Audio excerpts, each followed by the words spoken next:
Sebastián Fundora was brutally knocked out by Brian Mendoza and lost his position as Charlo's mandatory challenger. Dignity Health Sports Park, Carson, USA.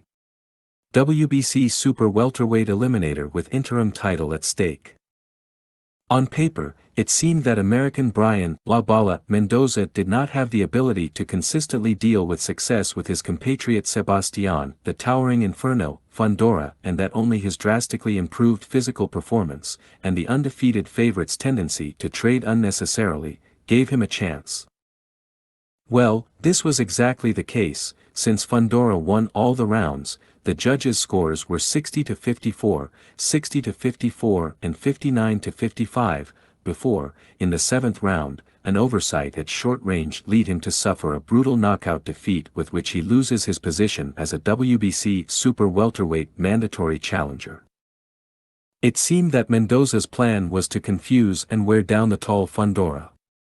To achieve that objective, the underdog tried to walk around the ring looking to avoid his opponent's offensives before suddenly closing the distance and landing a power shot or clinching.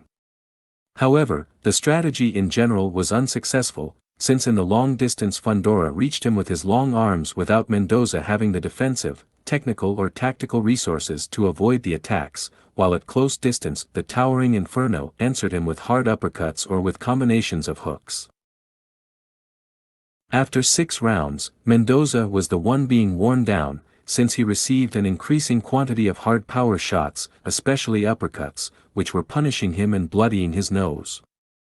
However, in the 7th round, when it seemed that he was close to being defeated by TKO, a left hook upstairs from La Bala badly hurt Fundora. The latter barely stayed on his feet, albeit with his guard down and fully exposed to a right hook to the face that brutally sent him to the canvas. Fundora was not able to try to get up, so the fight ended by knockout. For too long Fundora has played with fire, exchanging blows against opponents over whom he had a huge advantage in size, an absurd risk whose danger was shown clearly in the knockdown he suffered against Lubin. Therefore, it was a matter of time before someone ended up knocking him out. However, it was unexpected that Mendoza was the fighter who achieved it, as he was a highly criticized boxer, and with a fairly low level, only 3 years ago. Nevertheless, it is true that Mendoza is another fighter who has seen his performance tremendously increased, almost magically, by the trainer Ismail Salas, whose boxers show immense physical improvements as soon as they start working with him. Be that as it may, Fundora will now have the difficult task of rebuilding after his vulnerabilities have been fully exposed, which will lead his next opponents to attack him with more ferocity. For his part, Mendoza is now one of the mandatory challengers for undisputed champion Charlo, and if the latter vacates his crowns, he will even become a full-fledged world monarch due to owning an interim title. Thanks for watching.